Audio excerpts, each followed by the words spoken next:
Boa tarde, meu nome é Henriette Altieri, eu sou advogada, meu escritório fica aqui no Rio Grande do Sul, em Porto Alegre. Minha área de atuação principal é direito das sucessões, direito da família e também atuo hoje com a área de direito bancário. Ao longo dos próximos dias eu vou falar um pouquinho sobre cada uma dessas áreas.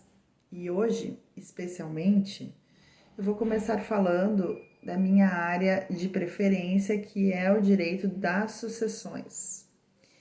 E ao longo desse vídeo, eu vou fazer então algumas considerações acerca do que trata esse tema em específico. O direito das sucessões, ele é um ramo do direito civil muito importante, porque ele regula a transferência do patrimônio de uma pessoa após a sua morte. Esse ramo do direito, ele é regulado por leis que variam de país para país. Mas, em geral, o que busca? Ele busca, então, garantir uma distribuição justa dos bens deixados pelo falecido entre os seus herdeiros. No Brasil, o Código Civil, ele estabelece, então, as principais regras do direito das sucessões. Essas regras, elas são aplicadas tanto em caso de sucessão legítima, quanto em caso de sucessão testamentária. A sucessão legítima, ela é aquela que ocorre quando o falecido não deixou um testamento. E a sucessão testamentária é aquela em que o falecido deixou um testamento em vida.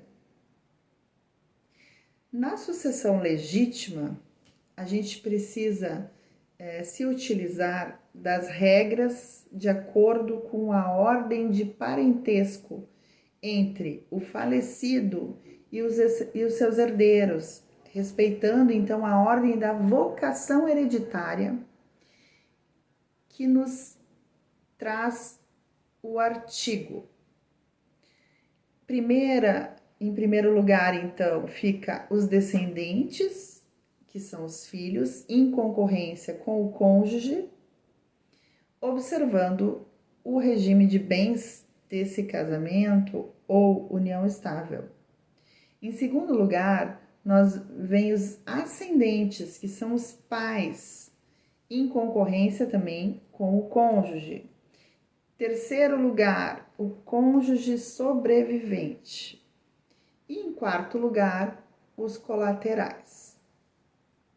O primeiro ponto que a gente tem que se atentar é que a ordem que eu acabei de falar, ela é excludente, ou seja, apenas irá ocorrer a segunda opção caso a primeira não se concretize e assim por diante. A título de esclarecimento aqui, os herdeiros necessários são os descendentes, os ascendentes e o cônjuge, pertencendo a eles, então, metade dos bens da herança, que constituem a chamada legítima, e essa independe de testamento. Na sucessão testamentária, o falecido pode, através de um testamento, dispor da sua última vontade, estabelecendo então a forma como a sua herança será distribuída. E é importante ressaltar que o testamento ele deve ser feito sempre acompanhado de um advogado, porque esse advogado vai poder orientar o testador sobre as formas de disposição de bens, assim evitando conflito entre os herdeiros. É importante também ressaltar que toda pessoa capaz pode sim dispor, por testamento, da totalidade dos seus bens ou de parte deles para depois da sua morte. A herança é composta pelos bens, direitos e deveres deixados pelo falecido. E essa herança é transmitida aos seus herdeiros. Além da transmissão do patrimônio, o direito da sucessão também se ocupa da administração dos bens deixados pelo falecido, da responsabilidade pelos débitos deixados pelo falecido e a definição da sua herança. Então, por hoje é isso. Ao longo das próximas semanas, nós vamos falar mais especificamente de cada um desses casos. Até logo!